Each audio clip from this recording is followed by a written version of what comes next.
जहां न पहुंचे नजर वहां की है हमें खबर। अब देश विदेश की खबरों से रहिए ना बेखबर। अब आप साथ वारिश टाइम। दिल्ली आप विधायक अमानतुल्लाह खान ने कहा, जिन लोगों को नोटिस मिला है वे 3 दिन के अंदर अर्जी दे सकते हैं। हमने अपनी PIL इसलिए वापस ली है, लोगों को वहां रहते हुए 50 साल से ज्यादा हो गए। आपने अचानक उसे अलग कर दिया। DDA इस पूरे इलाके को तोड़ना चाहती है। इसके पीछे भाजपा की हुकूमत है। PIL लगाई हुई थी जो बाटला हाउस में जो डेमोलिशन ड्राइव चल रही है उसको लेकर के संबोधित करते हुए ये PIL थी। आज क्या हुआ कोर्ट में उसके बारे में? देखिए, PIL में 3 दिन का जो है आज जो है डिवीजन बेंच ने टाइम दिया है। जो भी लोग हैं जिनके यहाँ नोटिस लगे हैं, जो इफेक्टेड पार्टीज हैं, वो 3 दिन के अंदर सारे के सारे जो है अपनी जो है वो रिट फाइल कर सकते हैं इंडिविजुअल। और हमने जो अपनी PIL है वो विड्रॉ की है इसी कंडीशन पे कि वो सब उसमें जो है अब जाएंगे। लेकिन मेरा कहना ये है कि भाई जिस तरह से DDA का रवैया रहा है, ये पूरे पार्ट को लेकर के जो जिसने कंटेम्प्ट लगाया था वो भी 279 में आता है। उसको ये कहते हैं कि वो PM उदय का पार्ट है और बाकी PM उदय के पार्ट क्यों नहीं है। जैसे ये कहते हैं कि टोटल 279 जो खसरा है वो 34 बीघे का खसरा है, बाकी इधर चला गया उधर चला गया।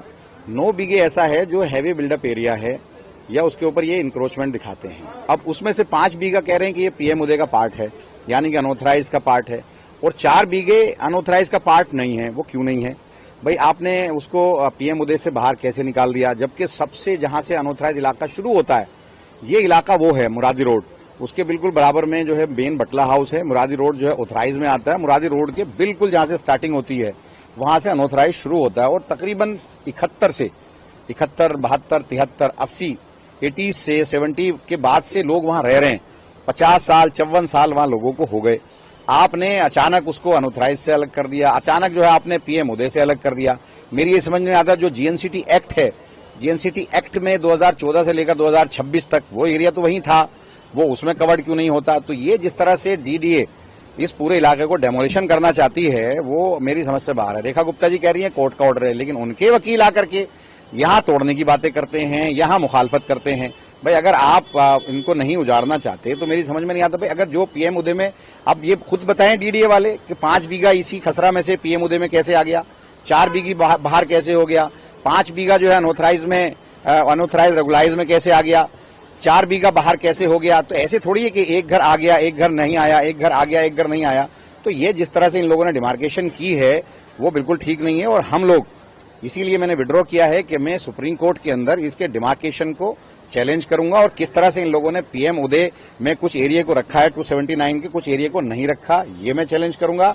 27 जो GNCT एक्ट है 2014 से 2026 तक पार्लियामेंट का एक्ट है, उससे इसको बाहर कैसे किया, अनऑथराइज का वो पार्ट है उससे कैसे बाहर किया। क्योंकि मैं वहां MLA हूं और हमेशा से मैं उस इलाके को डेवलप करता रहा हूं, MLA लेड फंड से भी, अनऑथराइज कॉलोनी के पार्ट पैसे से भी, और मैं उसको हमेशा करता रहा हूं। तो ये गलत है और ये बिल्कुल पूरी तरह से बटला हाउस को तोड़ना चाहते हैं और इसके पीछे DDA और BJP की हुकूमत पूरी तरह से लगी हुई है। DDA की तरफ से कहा गया कि सुप्रीम कोर्ट का जो आदेश है उसको कंप्लाई कर रहे हैं और इसीलिए नोटिस जो है वो लगाया गया है। सुप्रीम कोर्ट और 15 दिन का समय भी जो मौके। भाई आप ये बताइए, हम लोग सुप्रीम कोर्ट गए इस नोटिस को लेकर के, जो लोग हैं वो सुप्रीम कोर्ट गए। सुप्रीम कोर्ट ने वैकेशन बेंच ने इसको जो है खुद जो है लगाया है। उसके अंदर जो इसके अंदर बेंच सुन रही है, रेगुलर बेंच के अंदर लगाया जो 15 जुलाई तक है। तो उसको ये सब्र नहीं हो रहा, इन लोगों से तोड़ने पे लगे हुए हैं। भाई ये लोग एक आशियाना बनाने में जमाना लगता है। जिन लोगों के घर वो टूटने वाले हैं, जो बर्बाद हो रहे हैं, उनसे पूछिए ना, उनकी तकलीफ को जानिए। और जो लोग 70 से रह रहा है, अचानक आप उसको कहते हो कि आप अनऑथराइज का पार्ट नहीं हो, अचानक आप उसको कहते हो कि आप PM उदय का पार्ट नहीं हो।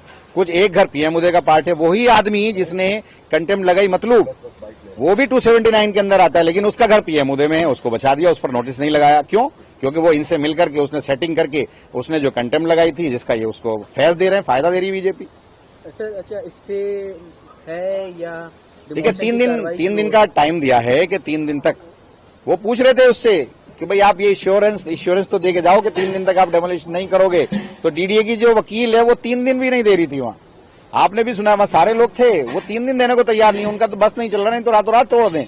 अब डिवीजन बेंच ने कहा है कि 3 वर्किंग डेज में सारे लोग, जो लोग भी इफेक्टेड हैं, जिनके यहाँ नोटिस लगे हैं, वो किसी भी कोर्ट में आ सकते हैं, उनको आजादी है। अपने जो डेमोलिशन के जो नोटिस लगे हैं उसको वो चैलेंज कर सकते हैं। तो क्या कोई कोर्ट ने स्टे लगाया है, कोर्ट की तरफ से कोई स्टे लगाया गया है डेमोलिशन ड्राइव पे या नहीं? उन्होंने 3 दिन का टाइम दिया है, तो मैं मान के चल रहा हूं कि जाहिर सी बात है 3 दिन का वक्त तो तमाम एजेंसीज देंगी, ऐसा तो नहीं है। जब कोर्ट ने कहा है कि 3 वर्किंग डेज में अपना सारी जो एप्लीकेशन, हम तो स्टे के खिलाफ ही, उसके डेमोलिशन के खिलाफ ही तो आए थे, तो मान के चलिए कि ये 3 दिन तो हैं।